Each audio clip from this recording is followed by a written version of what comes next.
Hi everyone, in front of me I've got HOTWAV Note 12 and let me share with you how to activate automatic system updates on this device.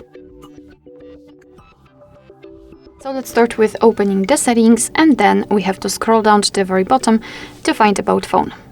Now let's scroll down to localize the build number and keep tapping on it until you'll see that you're in the developer mode. If you want to learn more about the developer options, I highly recommend to check our tutorial about them. So after activating the developer options, we have to go back and then tap on the system. Right here, let's enter the developer options, and all we have to do right now is to scroll down just a little bit to find this option, automatic system updates. If you want to turn it on, just tap on the switcher, and from now on, since this option is active, your device is allowed to apply the updates whenever it will be restarted.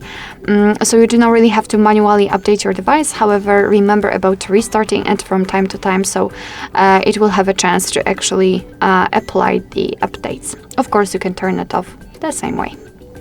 Alright, so that will be all. Thank you so much for watching. I hope that this video was helpful, and if it was, please hit the subscribe button and leave the thumbs up.